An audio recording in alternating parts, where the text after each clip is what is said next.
ഇനി മൂന്നാമതായിട്ട് എക്സസീവായിട്ട് hair growth ഉണ്ടാവുക, അതുപോലെ തന്നെ ആക്നീസും. ഹെയർ ഗ്രോത്ത് എന്ന് ഉദ്ദേശിക്കുന്നത് ഫേഷ്യൽ ഹെയർ ആണ്. മുഖത്ത് മീശ പോലെ അപ്പർ ലിപ്പിൻ്റെ മുകളിലായിട്ടും അതുപോലെ സൈഡിലൊക്കെ ആയിട്ട് ഒരുപാട് ഹെയർ ഗ്രോത്ത് വരിക, മുഖത്ത് പെട്ടെന്ന് ആക്നെ ബ്രേക്ക് ഔട്ട് ഉണ്ടാകുക, ഇതൊക്കെ PCODയുടെ മറ്റൊരു ലക്ഷണമാണ്. ഹോർമോൺസിലുണ്ടാകുന്ന ഇംബാലൻസ് കാരണമാണ് ഇതൊക്കെ സംഭവിക്കുന്നത്. ആൻഡ്രോജൻസ് കൂടുമ്പോഴാണ് മുഖത്ത് ഫേഷ്യൽ ഹെയർ കൂടുന്നതും ഈസ്ട്രജൻ ആൻഡ് പ്രൊജസ്ട്രോൺ ഇംബാലൻസ്ഡ് ആകുമ്പോഴാണ് ഫേസിൽ ആക്നീസ് കൂടുന്നത്. Heavy bleeding and periods cramps. ഇതിൽ എന്തെങ്കിലും ഒരു ചേഞ്ചസ് വരികയാണെങ്കിൽ സാധാരണയിൽ കൂടുതൽ ബ്ലീഡിങ് വരിക, അതുപോലെ ക്രാംസ് ഒക്കെ കൂടുതലായിട്ട് അനുഭവപ്പെടുക, അടിവയറ്റിലൊക്കെ ഒരു വേദന കൂടുതലായിട്ടുണ്ടാവുക, കാലിലേക്കൊക്കെ കോച്ചിപ്പെടുത്ത് അനുഭവപ്പെടുക, ഇതൊക്കെ PCODയുടെ മറ്റൊരു ലക്ഷണങ്ങളാണ്.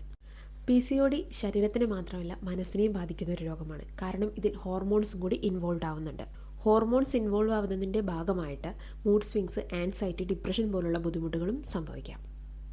Please monitor your symptom and do consult A doctor.